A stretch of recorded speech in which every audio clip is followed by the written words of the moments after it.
All right. और इसके पहले की जो हमारी क्लास थी उसमें हमने फ्रेडरिक विंसलो टेलर का जो साइंटिफिक मैनेजमेंट का कॉन्सेप्ट है उसको इन डिटेल डिस्कस किया था और उन सारे क्वेश्चन को हमने इवेल्युएट किया था और देखा था कि इस कॉन्सेप्ट की क्या बारीकियां हैं। और हमारे क्लास को कंडक्ट करने का यही तरीका है कि जब भी हम किसी कॉन्सेप्ट को पढ़ते हैं तो उस कॉन्सेप्ट से रिलेटेड जो भी क्वेश्चन एग्जाम में पूछे गए हैं 2004 से 2023 के बीच में जो भी क्वेश्चन पूछे गए हैं इस टॉपिक से लेकर के उसको हम इंक्लूड करते हैं। और जैसा कि आप यहाँ पे देख सकते हैं ये जो हमने आज की जो हमारी क्लास है इसमें क्लासिकल थ्योरी के बारे में। क्लासिकल का मतलब क्या, मतलब ये जो पारंपरिक कह सकते हैं या ट्रेडिशनल कह सकते हैं जो लोक प्रशासन का सिद्धांत है। और हमने आपको याद होगा अगर पिछली क्लास आपने हमारी अटेंड की होगी तो इसमें 3 थ्योरीज इंक्लूड है सही मायने में। एक तो जो टेलर का जो साइंटिफिक मैनेजमेंट का जो कॉन्सेप्ट है वो इंक्लूड है, मैक्स वेबर का जो है जो नौकरशाही का जो कॉन्सेप्ट है वो इंक्लूड है, और इसके बाद हम देखते हैं कि हेनरी फेयोल, लूथर गुलिक, उर्विक, आपने देखा ना ये इसके यहाँ पे स्क्रीन पे भी आप देख सकते हैं, यहाँ पे नाम मेंशन किया गया है हेनरी फेयोल, उर्विक, गुलिक, ये जो थिंकर्स हैं। फिर इसके अलावा एमपी फॉलेट का भी आपने नाम सुना होगा। देखिए किसी भी कॉन्सेप्ट को समझने के लिए या किसी भी थ्योरी को समझने के लिए उसके बैकग्राउंड को समझना जरूरी है। बैकग्राउंड इन द सेंस आपने पिछली क्लास में जो है जब हम आपको बता रहे थे कि एक विषय के तौर पे, एक डिसिप्लिन के तौर पे पब्लिक एडमिनिस्ट्रेशन का जो इवोल्यूशन, जो उसका विकास हुआ है वो कैसे हुआ है, तो उसमें हमने आपको 5 अलग अलग स्टेज बताए थे। और उस स्टेज में पहला जो स्टेज था उसमें क्या था कि उस पहले स्टेज की अगर हम बात करें, पहले स्टेज में क्या बात की गई थी कि पॉलिटिक्स को एडमिनिस्ट्रेशन से, पॉलिटिक्स को एडमिनिस्ट्रेशन से कैसे अलग करना है। मतलब यहाँ पे डाइकॉटमी की बात की गई थी, डाइकॉटमी की, यहाँ पे विभाजन की बात की गई थी कि कैसे एडमिनिस्ट्रेशन को, प्रशासन को पॉलिटिक्स से यानी राजनीति से कैसे अलग किया जा सकता है। और जब तक आप सेपरेशन नहीं करेंगे पॉलिटिक्स और एडमिनिस्ट्रेशन का, उस वक्त तक आप जो है पब्लिक एडमिनिस्ट्रेशन को एक इंडिपेंडेंट डिसिप्लिन के तौर पे, एक स्वतंत्र अनुशासन विषय के रूप में आप उसको स्थापित नहीं कर सकते हैं। और जो सेकेंड स्टेज आपने देखा, सेकेंड स्टेज में हमने क्या देखा कि वहां पे जो प्रशासन यानी पब्लिक एडमिनिस्ट्रेशन है उसके प्रिंसिपल के डेवलपमेंट की बात की जा रही थी। पहले स्टेज में तो इसको अलग कर दिया गया, एक विषय बना दिया गया, लेकिन एक विषय को अगर स्टडी करना है तो उसके अंदर कुछ थ्योरीज कुछ होनी चाहिए, कुछ कॉन्सेप्ट होने चाहिए। जैसे कि फॉर एग्जांपल आप जो है अंतरराष्ट्रीय राजनीति को पढ़ते हैं तो उस सब्जेक्ट के अंदर कुछ कॉन्सेप्ट्स हैं, कुछ डिसिप्लिन्स हैं, कुछ थ्योरीज हैं। आप जैसे कि फॉर एग्जांपल स्मिथ वॉल्टेज का जो कॉन्सेप्ट है या मीरसाइमर का जो कॉन्सेप्ट है, मार्गेंथाउ का जो कॉन्सेप्ट है, ये सारी थ्योरीज हैं उस सब्जेक्ट की। तो इस सब्जेक्ट में भी जो है थ्योरीज का डेवलपमेंट हुआ, वो सेकेंड स्टेज था। पब्लिक एडमिनिस्ट्रेशन का जो जो सेकेंड स्टेज था वहां से बात होती है, लोक प्रशासन के जो सिद्धांत है उसके विकास की बात होती है। और फिर हम देखते हैं कि जैसे कि हेनरी फेयोल हैं, लूथर गुर्लिक एंड उर्विक हैं, एमपी फॉलेट हैं, चेस्टर बर्नार्ड हैं, हर्बर्ट साइमन हैं, ये थिंकर्स जो हैं अपनी राइटिंग्स के जरिए से, अपने लेखनी के जरिए से जो है इस सब्जेक्ट के विकास में अपना योगदान देते हैं। हालांकि हम देखते हैं कि अपनी बुक एडमिनिस्ट्रेटिव बिहेवियर में हर्बर्ट साइमन ये कहते हैं कि ये जो लोक प्रशासन के जो सिद्धांत हैं वो अपने आप में क्या है कि महज कहावतें हैं, प्रोवर्ब्स हैं अपने आप में। क्यों? क्योंकि ये जो कॉन्सेप्ट हैं, ये जो सिद्धांत हैं, ये यूनिवर्सली एप्लीकेबल नहीं है। अब जो जिस एडमिनिस्ट्रेटिव प्रिंसिपल के जरिए से जो है अमेरिका चलता है या ब्रिटेन चलता है, उस एडमिनिस्ट्रेटिव थ्योरी के जरिए से आप इंडिया के एडमिनिस्ट्रेशन को या पाकिस्तान के एडमिनिस्ट्रेशन को या जो थर्ड वर्ल्ड कंट्रीज हैं, जो एशिया, अफ्रीका और लैटिन अमेरिका के जो देश हैं, उनके एडमिनिस्ट्रेशन को आप रन नहीं कर सकते हैं। तो इस वजह से उन्होंने कहा कि ये प्रोवर्ब्स है, मतलब इनकी जो यूटिलिटी है या जो इनका रिलेवेंस है या एप्लीकेबिलिटी की, मतलब इसको लागू करने की बात करते हैं तो इसको ऐसा ये प्रिंसिपल है कि दुनिया के हर एक कंट्री में इसको लागू किया जा सके। क्यों? क्योंकि वहाँ के का जो इन्वायरमेंट है, वहाँ का जो कल्चर है, जो सोशल पॉलिटिकल इकोनॉमिक जो सेटिंग है, वहाँ का सामाजिक आर्थिक और राजनीतिक जो वातावरण है वो अलग है, डिफरेंट है। जैसे कि फॉर एग्जांपल देखिए, मिलिट्री का एग्जांपल ले लें। मिलिट्री इंडिया में अलग तरीके से काम करती है, वो सिविल गवर्नमेंट के अंदर काम करती है।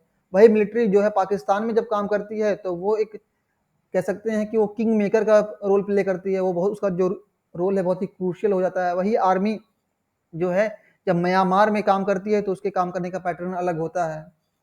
तो ये सारी चीज़ें जो है हर एक कंट्री का जो है सोशल और पॉलिटिकल जो इन्वायरमेंट होता है वो डिफरेंट होता है।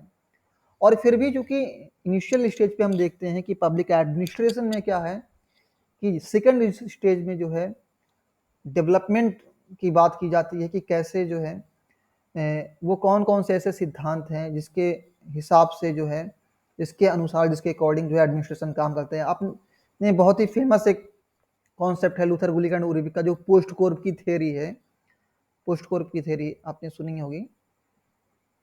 तो यही सब थ्योरीज थी, ये जो थिंकर्स हैं, आप देखें अगर क्लासिकल थ्योरी की बात करें तो इसका जो डेवलपमेंट हुआ था ये 19 मतलब कह सकते हैं कि यहाँ पे लिखा हुआ in the first half of 20th century, मतलब 1950 जो 1900 का पीरियड है, 1900 से 1950 इसी के बीच में जो है ये जो टाइम है 50 ईयर का, ये जो जो फर्स्ट हाफ है 20th सेंचुरी का, ठीक है ना, इसी के बीच में जो है इस थ्योरी का, क्लासिकल थ्योरी का या ट्रेडिशनल थ्योरी का, ट्रेडिशनल कहें या क्लासिकल कहें बात एक ही चीज़, उसमें आपको कंफ्यूज नहीं होना है।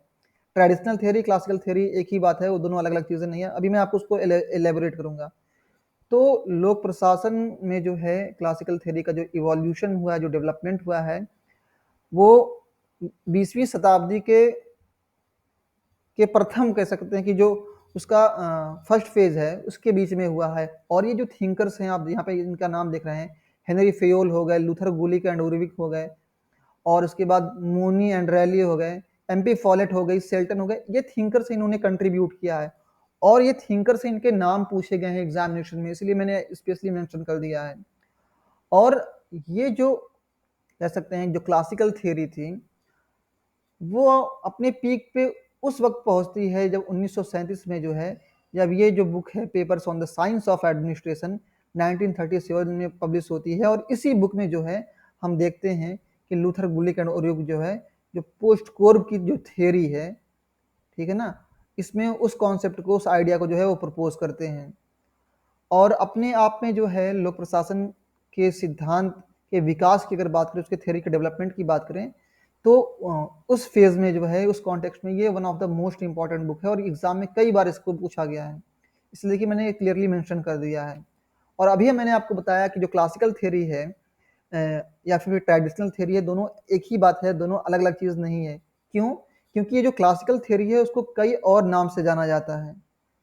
वो कौन कॉन्सेप्ट के नाम है? इसको ट्रेडिशनल थ्योरी भी कहते हैं, उसको फॉर्मल ऑर्गेनाइजेशन थ्योरी कहते हैं, मतलब औपचारिक। एक तो फॉर्मल होता है, एक इनफॉर्मल होता है। तो ये अपने आपने क्या कि ये औपचारिक है, ठीक है ना, ये फॉर्मल है। यहाँ पे जो है रूल एंड रेगुलेशन जो है डोमिनेट करते हैं किसी भी इंस्टीट्यूशन को, किसी भी ऑर्गेनाइजेशन को चलाने में।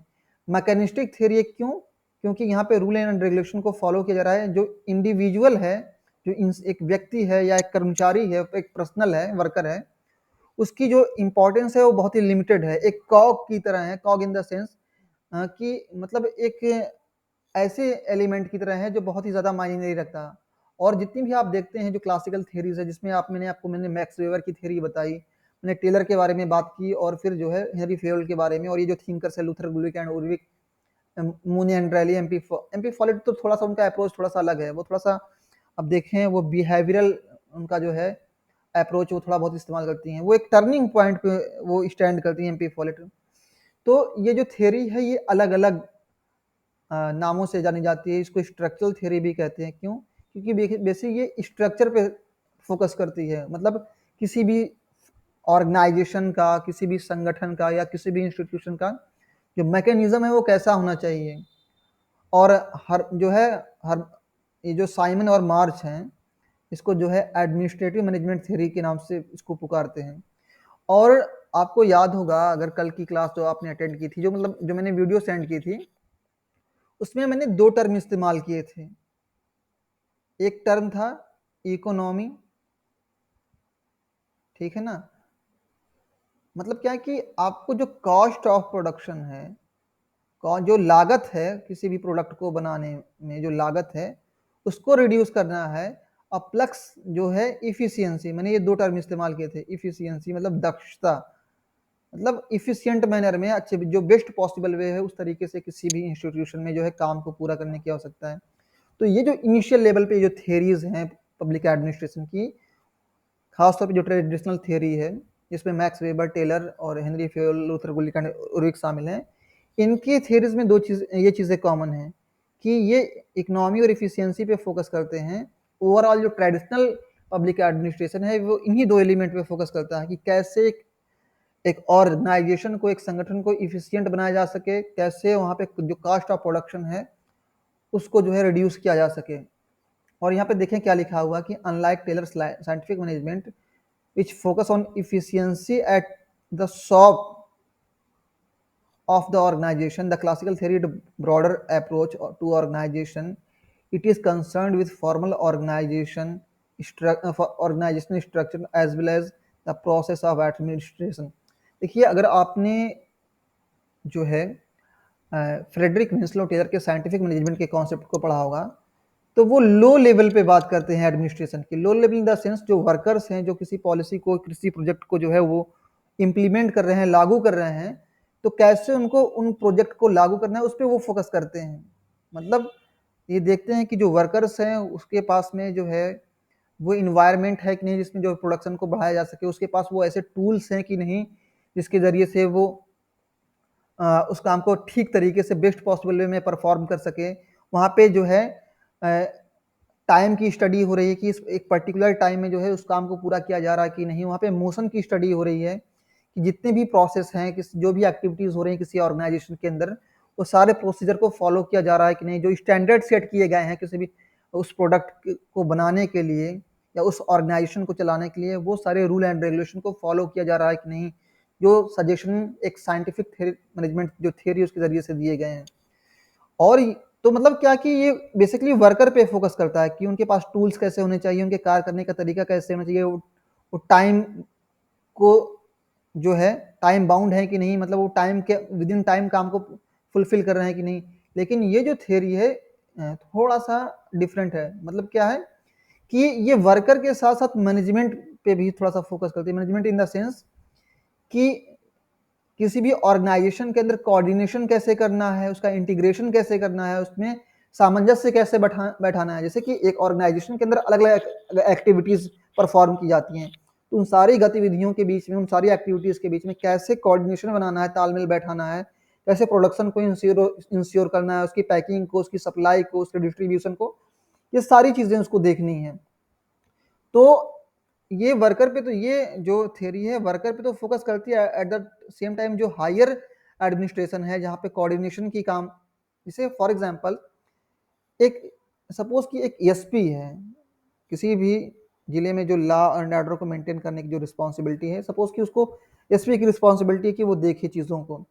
लेकिन अल्टीमेटली वहाँ पे लॉ एंड ऑर्डर को मेंटेन करने का काम क्या किया, किसके जरिए से किया जाता है? जो जो कांस्टेबल होता है वही करता है, लॉ एंड ऑर्डर को मेंटेन करता है। दो लोग आपस में लड़ भी रहे हैं या दो कम्युनिटीज आपस में लड़ी तो उनको वो सेपरेट करता है। लेकिन अगर हम सपोज कि जो है ऑर्गेनाइजेशन के अंदर कोई प्रॉब्लम हो, मान लो कि कोई सीईओ हो, वो अलग तरीके से काम कर रहा हो या मिसबिहेव कर रहा है वो पब्लिक के साथ में, तो ये जो चीजें हैं, जो इंस्टीट्यूशनल जो शॉर्ट कमिंग्स है, जो कमियां संगठन के अंदर, उसको दूर करने के लिए कौन काम करेगा? कैसे कोऑर्डिनेशन, कैसे तालमेल बैठाएगा सारे अधिकारियों के बीच में, जो वर्कर्स है कैसे उनका इंटीग्रेशन करेगा कि चीजें बार बार रिपीट ना हो। तो ये काम किसका है? ये मैनेजमेंट का है। तो ये जो थियरी है ये दोनों पे फोकस करती है एट द सेम टाइम। और अगर बात करें इसके विशेषता की, इसके कैरेक्टरिस्टिक्स की बात करें, तो ये स्पेशली किस बात पे फोकस करता है? स्पेशलाइजेशन पे। इस पे जो है स्पेशलाइजेशन मतलब डिवीजन ऑफ वर्क पे, ये काम को डिस्ट्रीब्यूट करता है। और अभी आपको मैंने बताया कि इफिशियंसी और इकोनॉमी मतलब क्या है कि जो कॉस्ट ऑफ प्रोडक्शन उसको रिड्यूस करने की बात हो रही है, और कौन सा वो बेस्ट पॉसिबल तरीका है किसी काम को परफॉर्म करने का, पूरा करने का, उसके बारे में बात करते हैं। और बात करें इस थ्योरी की जो सेंट्रल टेनेट्स हैं, जो जो मुख्य विशेषता है, वो इस बात पे कि कैसे जो है जो डिवीजन ऑफ लेबर है उसको ठीक तरीके से किया जा सके, ताकि जो है काम विद इन टाइम जो है पूरा किया जा सके। और आप देखें, जब भी आप इकोनॉमी और इफिशियंसी की बात करते हैं, जितने भी ट्रेडिशनल थ्योरी में जो कॉन्सेप्ट आते हैं, चाहे वो मैक्स वेबर की बात हो, टेलर की बात हो, या फिर हेनरी फेयोल की, तो उनका ये मानना है कि वो इंसान को एक आर्थिक मानव के तौर पे देखते हैं, एक इकोनॉमिक एंटिटी के तौर पे देखते हैं, कि इंसेंटिव के जरिए से, मुनाफे के जरिए से, या फिर कह सकते हैं कि अगर कुछ बोनस दिए जा रहे हैं किसी वर्कर को, तो ये सारी एक्टिविटीज जो हैं, उसके एक्टिविटीज को जो है जो है इन्फ्लुएंस करती हैं। हमने टेलर के कॉन्सेप्ट में देखा कि वो पेनाल्टी की भी बात करते हैं, वो बोनस की भी बात करते हैं, कि अगर कोई वर्कर है, अगर वो जो है स्टैंडर्ड से नीचे जाकर के काम करता है, तो उसको उसके ऊपर पेनाल्टी लगाई जा सकती है, अल्टीमेटली उसको इंस्टीट्यूट उस संगठन से बाहर किया जा सकता है। और कोई अगर इंसान जो है जो स्टैंडर्ड जो सेट किए गए इंस्टीट्यूशन के जरिए से, उससे ऊपर के से जाके काम करते हैं, सपोज कि वो कम टाइम में अधिक प्रोडक्शन करता है, कम कॉस्ट में अधिक चीजें बनाता है इफिशियंटली, तो उसको और अलग से इंसेंटिव, उसको मुनाफा, उसको और बोनस दिए जा सकते हैं। तो ये इंसान को एक इकोनॉमिक एंटिटी के तौर पे देखता है, कि मतलब क्या, कि जो है जो मनी जो है उसके बिहेवियर को, उसके एक्टिविटीज को जो है कहीं ना कहीं इन्फ्लुएंस करती है। और क्लासिकल थ्योरी इस बात में यकीन करती है कि जो इफिशियंसी है, जो दक्षता है, ठीक है ना, और जो इकोनॉमी है, मतलब मितव्ययता, मतलब जो कॉस्ट ऑफ प्रोडक्शन है उसको कम करने की बात करती है। तो वो कहता है कि जो इफिशियंसी है और जो इकोनॉमी है, इसको क्या किया सकता है किसी भी संगठन में, इसको मैक्सिमाइज किया जा सकता है, इसको बढ़ाया जा सकता है। कैसे? अगर उस संगठन को, ठीक है ना, वो और जो ऑर्गेनाइजेशन है उसको इस्टेब्लिश किया गया हो, किसके जरिए से? संगठन के सिद्धांतों के जरिए से, जो ये विचारक, ये जो एडमिनिस्ट्रेटिव थिंकर हैं, जो बता रहे हैं। मतलब वो कह रहे हैं कि अगर किसी भी संगठन को जो है, जो नियम उनके लिए बनाए गए हैं, उन नियमों का पालन करके अगर आप उसको बनाएंगे, तो वो जो संगठन है वो इफिशियंट तरीके से काम करेगा, और वहाँ पे जो कॉस्ट ऑफ प्रोडक्शन है वो कम होगी। तो बेसिकली वो क्या करेगा, वो जो ऑर्गेनाइजेशन है वो इफिशियंसी और इकोनॉमी को जो है, मतलब दक्षता और किफ़ायत को जो है वो अचीव कर लेगा।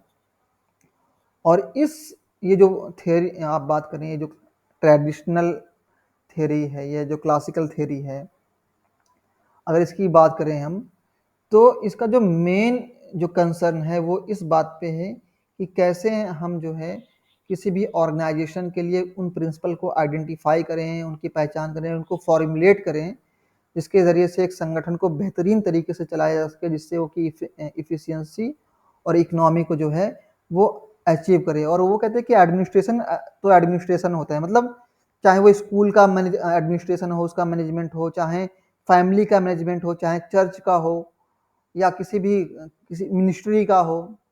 तो एडमिनिस्ट्रेशन जितनी भी ये ऑर्गेनाइजेशन है जिनके जरिए से कुछ सोशल एक्टिविटी को किया जाता है, तो इनमें इनको ठीक तरीके से गवर्न करने के लिए, रन करने के लिए एडमिनिस्ट्रेशन की ज़रूरत होती है। और ये कहते हैं, जो क्लासिकल थ्योरी है उसका ये कहना है कि क्लासिकल थ्योरी के जरिए से जो प्रिंसिपल सजेस्ट किए जा रहे हैं, वो अपने आप में क्या है कि वो यूनिवर्सल हैं, सार्वभौमिक हैं। क्या है? सार्वभौमिक है, यूनिवर्सल है। इनको लागू किया जा सकता है किसी भी तरीके के संगठन में, चाहे वो पब्लिक ऑर्गेनाइजेशन हो या वो प्राइवेट ऑर्गेनाइजेशन हो। और आगे की अगर हम बात करें, ये जो बुक है लूथर गुलिक एंड उर्विक की, बेसिकली यही जो बुक है, इसमें जो है इस कॉन्सेप्ट को इन डिटेल डिस्कस किया गया है।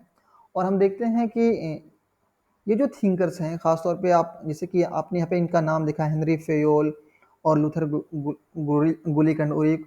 अब देखिए, जैसे फेयोल क्या है, जो है वो अपने आप में एक फ्रेंच एडमिनिस्ट्रेटिव थिंकर हैं, और हेनरी फेयोल हो गए, लूथर गुलिक एंड उरिक हो गए, एमपी फॉलेट हो गए, इन्होंने इन थ्योरीज के डेवलपमेंट में जो है कंट्रीब्यूट किया है। और एग्जाम के पैटर्न की अगर हम बात करें, तो ये सारे थिंकर्स हैं, जो है हेनरी फेयोल हैं, लूथर गुलिक एंड उरिक हैं, तो इनसे क्वेश्चन पूछे गए हैं। तो इस कॉन्सेप्ट के अंदर जो क्लासिकल थ्योरी है, जो पारंपरिक सिद्धांत है लोक प्रशासन का, इसके अंदर अंतर्गत जो है हमारे एक थिंकर को, हेनरी फेयोल को, लूथर गुलिक को, उरिक को जो है हम इन डिटेल कवर करने वाले हैं। so that हाँ हाँ अभी please turn off your mic, everyone please turn. नहीं नहीं है माइक किसका ऑन है, आप ऑफ करें इसको. हाँ, हाँ।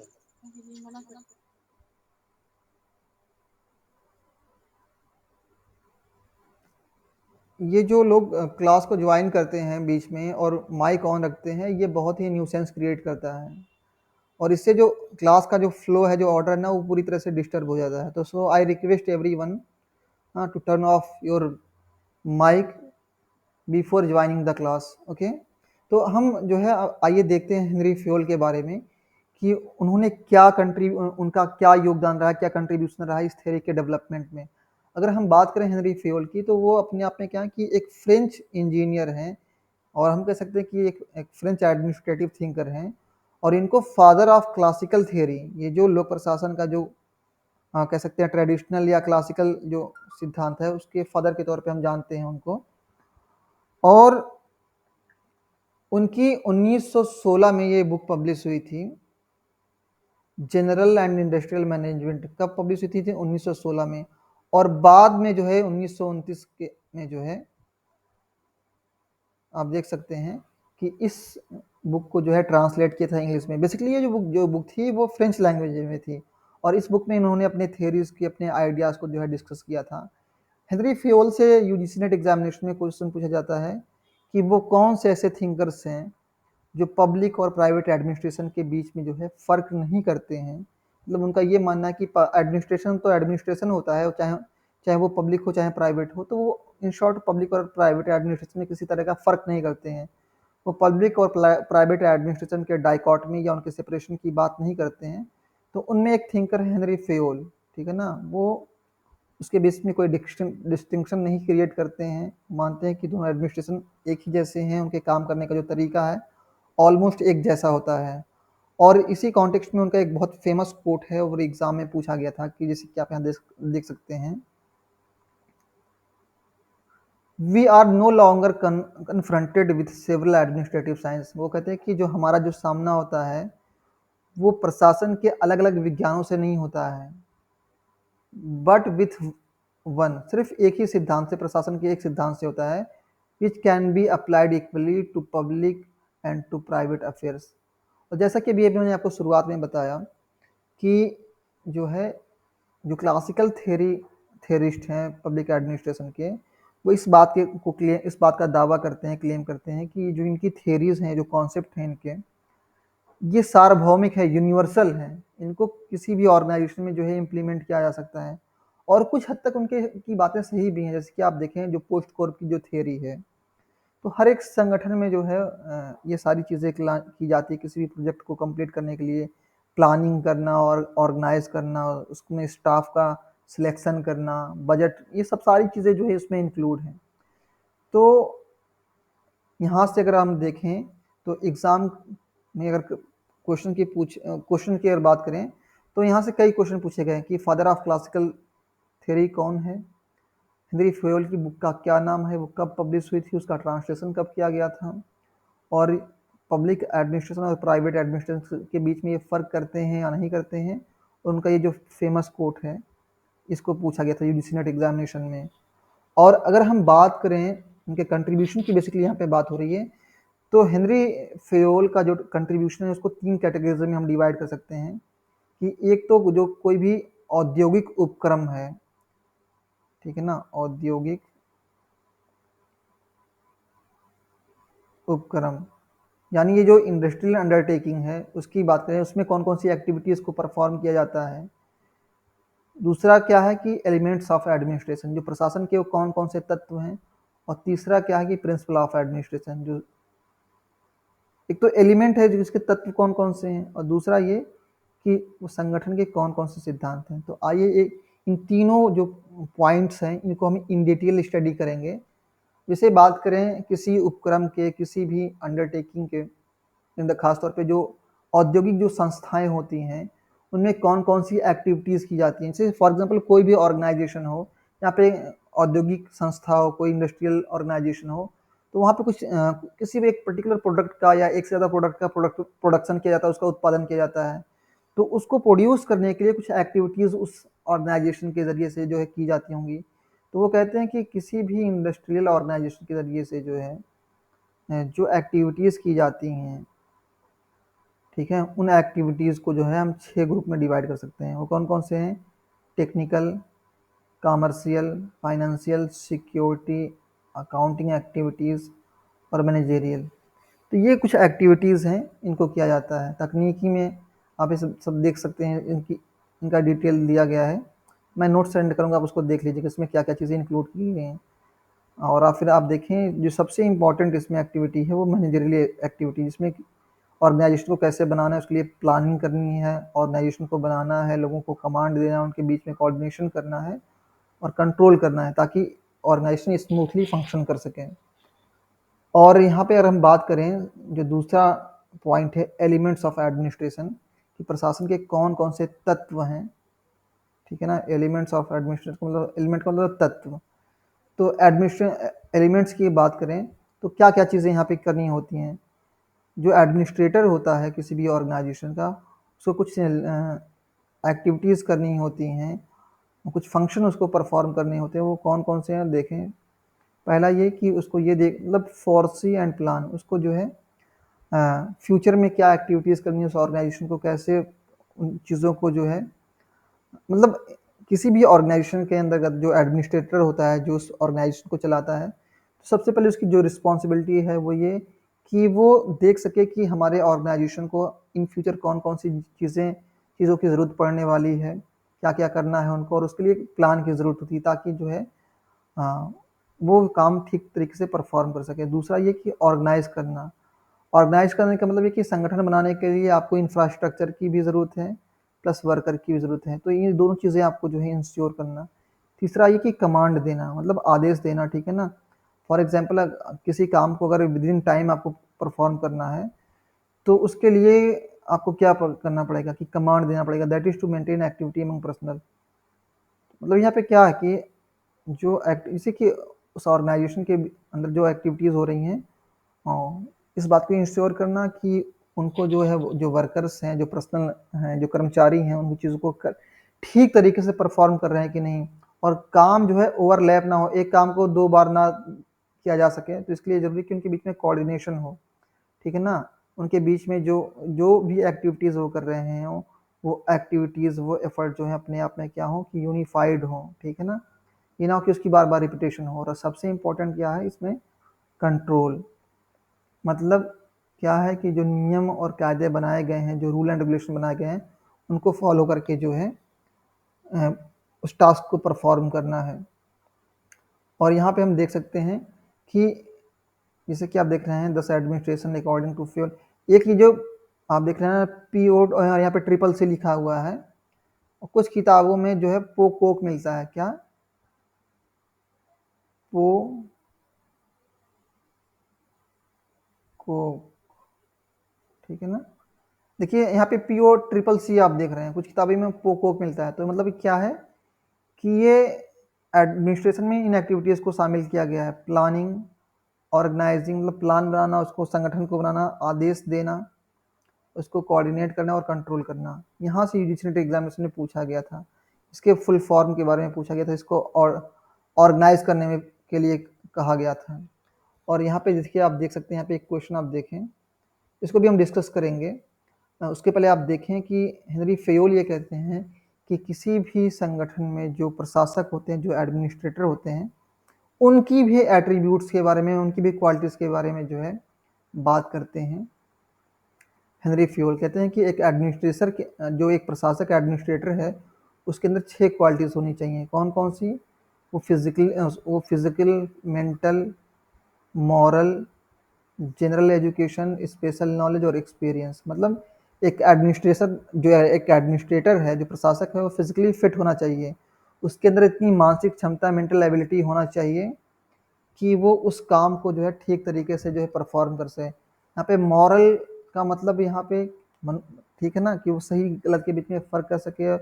और मोरा देखिए, ये जो मॉरल जो वर्ड है एक्चुअली बहुत ही डायनेमिक वर्ड है। डायनेमिक इन द सेंस कि कभी कभी इसको हम जो है मनोबल के तौर पे भी इस्तेमाल करते हैं, कभी कभी जो है इसको नैतिकता के तौर पे भी इस्तेमाल करते हैं। हालांकि जो है अगर हम इसको थोड़ा सा इन डिटेल अगर हम इस जाके देखें तो आमतौर पे जो मॉरल वर्ड है, इसकी आप देखें अगर डिफिनेशन देखें तो इसका मतलब आमतौर पे ये क्या है कि सही और गलत के बीच में जो है फ़र्क करना ये सिखाता है। जो नैतिकता की बात करते हैं, हम राइटियसनेस की बात करते हैं, सही और गलत की बात करते हैं, आमतौर पे नैतिक पूर्ण आचरण की बात करते हैं। मतलब कि जो उसके बिहेवियर हो, उसका जो वो कह सकते हैं रवैया हो, एटीट्यूड हो वर्कर्स को लेकर के, वो कैसा हो, ठीक ठाक हो, मतलब वो नैतिकता पूर्ण हो। और जो उसके पास में एक जनरल एजुकेशन होनी चाहिए। जैसे कि आप इंडिया के केस में देखें, जो एडमिनिस्ट्रेटर होते हैं वो कोई ऐसा थोड़ी ना कि कोई डॉक्टर इंजीनियर होते हैं। आमतौर पे इंडिया में जो रिक्वायरमेंट है कि वो नॉर्मली उसके पास एक जनरल एजुकेशन हो, किसी भी सब्जेक्ट से जो है ग्रेजुएट हो। और फिर वो और भी बात करते हैं जो 6 एट्रीब्यूट में स्पेशल नॉलेज और एक्सपीरियंस की बात करते हैं। एक्सपीरियंस एक ऐसा फैक्टर है जो और चीज़ों को जो है पीछे छोड़ देता है किसी भी एडमिनिस्ट्रेटर के लिए, किसी भी, क्योंकि हम देखते हैं आमतौर पे जो भी संगठन के लिए जो सिद्धांत बनाए जाते हैं, वो ज़रूरी नहीं कि संगठन उसी सिद्धांतों के अनुसार काम करे, उसी के हिसाब से काम करे। कुछ जब नई परिस्थितियां आती हैं तो उस केस में जो एडमिनिस्ट्रेटर को अपने एक्सपीरियंस के जरिए से उस प्रॉब्लम को फेस करना होता है। फॉर एग्जाम्पल जैसे कि कोरोना आया, तो कोरोना के लिए उसको कैसे मतलब जो है आप देखें अलग अलग गाइडलाइंस आई, उसका कैसे पालन करवाया गया, कैसे पब्लिक को इंस्ट्रक्शन दिया गया कि उसको फॉलो करने के लिए। तो कुछ चीज़ें ऐसी आती हैं जो पहले से डिटरमाइंड नहीं है, वो ऑर्गेनाइजेशन के सामने एक चैलेंज होता है। तो उस केस में अपने एक्सपीरियंस के ज़रिए से जो है एक एडमिनिस्ट्रेटर उस कह सकते हैं उस ऑर्गेनाइजेशन को, उस संगठन को चलाता है। यहाँ पे देखिए प्रश्न पूछा गया है कि who among the following has specified 6 qualities, मतलब जो 6 गुण हैं, हाँ, ऑफ एडमिनिस्ट्रेटर और मैनेजर। ये देखिए physical, moral, general education, special knowledge, experience. तो ये किसने दिया? और इसी क्वेश्चन को थोड़ा सा घुमा के पूछा गया है। आप देखें यहाँ पे, ये तो क्वेश्चन इजी था, इसको आसानी से 2000 नवंबर 2017 में इस क्वेश्चन को पूछा गया है, लेकिन इसी क्वेश्चन को जो है एग्जामिनर ने थोड़ा सा घुमा के पूछा है। और आप देखेंगे इस क्वेश्चन के नेचर को तो आपको लगेगा कि सर ये तो वाकई में, देखिए पूछा गया है अकॉर्डिंग टू फेयोल, मतलब हेनरी फेयोल के अनुसार, एंड एडमिनिस्ट्रेटर और मैनेजर, मतलब जो एक प्रशासक है या प्रबंधक है, must possess 6 type of abilities, उसके पास में 6 तरह की काबिलियत होनी चाहिए, एबिलिटीज होनी चाहिए। Which of the following is not one of those suggested by him, निम्नलिखित में से कौन वो एक है जिसको जो है हेनरी फेयोल के माध्यम से जो है सजेस्ट नहीं किया गया है। तो आप देखें अपीयरेंस का मतलब कौन, अपीयरेंस। क्यों? अपीयरेंस में क्या फिजिकल चीज़ें शामिल नहीं होती हैं? हाँ हाँ। इसमें कौन सा आंसर सही होगा? एनीवन इन द क्लास, सभी लोग बताएं एक एक करके। संजय इसमें कौन सा, राजीव कौन सा होगा इसमें आंसर, कौन सा होगा इस क्वेश्चन में? यहाँ पे टेक्निकल हो जाएगा, ठीक है ना, ऑप्शन बी। तकनीकी ज्ञान की आवश्यकता नहीं है। अभी देखिए इंडिया में देखिए, अब कोई ज़रूरी थोड़ी ना कि एक डीएम के लिए, एक एडमिनिस्ट्रेटर के लिए ये ज़रूरी थोड़ी ना है कि उसको जो है ये मालूम हो कि कैसे किसी मशीन को ऑपरेट करना है। उसको आप देखें उसके अंडर बहुत सारे डिपार्टमेंट्स हैं, क्लर्क्स हैं, वो सारी चीज़ें परफॉर्म करते हैं। सपोज़ कि उसको एक मीटिंग, सारे जितने भी डिस्ट्रिक्ट में जितने भी मतलब कह सकते हैं पदाधिकारी हैं, उनके साथ एक मीटिंग कन्वीन करनी है। तो ये उसके लिए ज़रूरी थोड़ी ना है कि उसको पूरा जो है गूगल मीट चलाने आता हो, उसकी जो बारीकियाँ वो सारी आती हों। टेक्निकल जो एस्पेक्ट है, जो टेक्निकल वहाँ पे टीम होगी वो मैनेज करती है, ठीक है ना। और टैक्टफुलनेस का मतलब क्या? चतुराई। भाई अगर उसके अंदर चतुराई नहीं होगी और वो, ठीक है ना, उसके अंदर समझ नहीं होगी कि कब कैसे डिसीजन लेने हैं, इसीलिए मैंने इस क्वेश्चन को जो है ग्रुप में डाला था। आप देखें मैंने इस क्वेश्चन को ग्रुप में पोस्ट किया है ताकि मैं देखूं कि लोगों का क्या सोचना है, वो क्या कह रहे हैं इन चीज़ों को लेकर के। अब टैक्टफुलनेस का मतलब वैसे तो चतुराई या फिर कह सकते हैं व्यवहार कुशलता। भाई अगर एक एडमिनिस्ट्रेटर अपने बिहेवियर में चेंज आने लगा, परिस्थितियों के अनुसार अपने व्यवहार को नहीं बदलेगा तो और डिस्प्यूट हो जाएगा। जैसे कि दो कम्युनिटीज़ के बीच में आपस में कहीं लड़ाई झगड़ा हो गया, तो अगर एक एडमिनिस्ट्रेटर है वो चाला मतलब समझदारी से व्यवहार कुशलता के साथ काम नहीं करेगा, तो चीज़ें और बिगड़ जाएंगी। लेकिन उसको तकनीकी ज्ञान की ज़रूरत नहीं है कि अब सपोज़ कि किसी एरिया में दंगे हो गए, कम्युनल राइट्स हो गया, तो अब एक डीएम के लिए ज़रूरी नहीं कि उसको ये चीज़ें आएँ, कि ये चीज़ें मालूम हो कि कैसे एक ज़िले के अंदर हमको जो है इंटरनेट को सस्पेंड करना है। बस उसने आदेश दिया, जो टेक्निकल टीम है वो चीज़ों को देखेगी। हाँ, लेकिन उसके अंदर वो पढ़ा लिखा होना चाहिए, उसके अंदर एकेडमिक क्वालिफिकेशन होना चाहिए, हाथ पैर उसके सही सलामत होने चाहिए, ब्रेन उसका ठीक तरीके से काम करना चाहिए, तभी तो डिसीजन वो ले पाएगा, और व्यवहार कुशलता उसके अंदर होनी चाहिए। ठीक है ना? तो ये चीज़ें आप देखें, ये एग्जाम के पॉइंट ऑफ व्यू से इंपॉर्टेंट है, यहाँ से क्वेश्चन पूछा गया था, तो इसीलिए मैंने इन चीज़ों को यहाँ पे इंक्लूड कर लिया ताकि आप चीज़ों को देखें, समझ सकें। ठीक है ना? और यहाँ पे कुछ यहाँ पे 14 प्रिंसिपल की बात करते हैं, वो संगठन के जैसे जो सिद्धांत हैं, तो बताते हैं किसी भी प्रशासन के जो है 14 सिद्धांत हैं। इन्हीं 14 सिद्धांतों के आधार पे जो है, इसी के ग्राउंड पे जो है कोई एडमिनिस्ट्रेशन काम करता है। तो उसमें डिवीज़न ऑफ वर्क ये सबसे इम्पोर्टेंट है, अथॉरिटी एंड रिस्पॉन्सिबिलिटी, ठीक है ना, डिसिप्लिन मतलब अनुशासन, आदेश की एकता के बारे में हमने डिस्कस किया था, यहाँ से कई बार क्वेश्चन पूछे गए हैं, यूनिट ऑफ डायरेक्शन, ठीक है ना, ये यूनिट नहीं होगा, यूनिटी होगा यहाँ पे, subordination of individual interest to general interest, मतलब क्या है कि यहाँ पे जो व्यक्ति के जो हित हैं एक तो हो गए, और एक संगठन के हित हैं। तो जो संगठन के हित हैं, उस जो संगठन जो ऑर्गेनाइजेशन है, जो उसके हित हैं उसको ज़्यादा इंपॉर्टेंस दी जाए एज कम्पेयर टू इंडिविजुअल। और कल की क्लास अगर आपको याद होगी तो उसमें आपने देखा था कि अगर साइंटिफिक मैनेजमेंट की बात करें तो वहाँ पे भी क्या बात करते हैं कि वहाँ पे वो बात करते हैं कोऑपरेशन की बात करते हैं, ना कि व्यक्तिवाद के बारे में। मतलब क्या कि जो व्यक्ति की जो हित है उस पर उसको इतना फोकस नहीं किया गया, जो संगठन के जो हित हैं उस पर ज़्यादा। रिन्यूमरेशन का मतलब जो है पारिश्रमिक, भाई अगर किसी संगठन में कोई कुछ श्रमिक काम करें तो उनको तो पारिश्रमिक जो वेतन भत्ता है वो तो देना ही पड़ेगा। सेंट्रलाइजेशन की बात मतलब केंद्रीकरण, मतलब अगर सपोज कि कोई ऐसी सिचुएशन आ गई जहाँ पे इमीडिएट एक्शन लेने की ज़रूरत है, तो अगर सेंट्रलाइजेशन नहीं होगा, एक चेन नहीं बनी होगी कि किसी भी आदेश को तुरंत फॉलो करने के लिए, तो फिर वो ऑर्गेनाइजेशन काम ही नहीं कर पाएगा। और आप यहाँ देखिए हाई स्केलर का मतलब क्या है कि जो पद सोपान की यहाँ पे बात हो रही है, scalar chain, order, equity, stability of personal. अगर कोई कर्मचारी है उसका कार्यकाल ही नहीं निश्चित है, उसको कब ये मालूम ही ना हो कि कब उसको उस संगठन से या उस नौकरी से उसको निकाल दिया जाएगा, तो वो क्यों मन लगा के काम करेगा। और इनिशिएटिव और स्पिरिट डी कॉर्पोरेट, देखिए फ्रेंच टर्म है, इसका मतलब होता है मनोबल, यहाँ से प्रश्न पूछा गया था। और एक चीज़ और मैं यहाँ पे बता दूँ कि हेनरी फेयोल ये कहते हैं कि वैसे तो हमने जो है संगठन के 14 सिद्धांत बताए हैं, लेकिन ये अपने आप में कोई एक कंप्लीट लिस्ट नहीं है। हर जितने भी इंस्टीट्यूशन होते हैं अपने आप में यूनिक होते हैं, उनकी अपनी कुछ रिक्वायरमेंट्स होती हैं, और उनके सामने जो काम होते हैं, जो चैलेंजेस होते हैं, वो डायनेमिक होते हैं, तो बदलते रहते हैं। तो इन नियमों में जो है, ये जो इन्होंने 14 सिद्धांत बताए हैं, इसमें कुछ और पॉइंट्स को जो है घटाया भी जा सकता, मतलब जोड़ा भी जा सकता है, और इसमें से कम भी किया जा सकता है। मतलब जैसा ऑर्गेनाइजेशन होगा उसी के अकॉर्डिंग जो है नियमों की आवश्यकता होगी। ठीक है ना? तो अपने आप में ये नहीं कि ये फिक्स्ड नियम है, इनमें मॉडिफिकेशन किया, इसमें चेंज किया जा सकता है। तो हमने आज की क्लास में ये सारी चीज़ों को कवर कर लिया।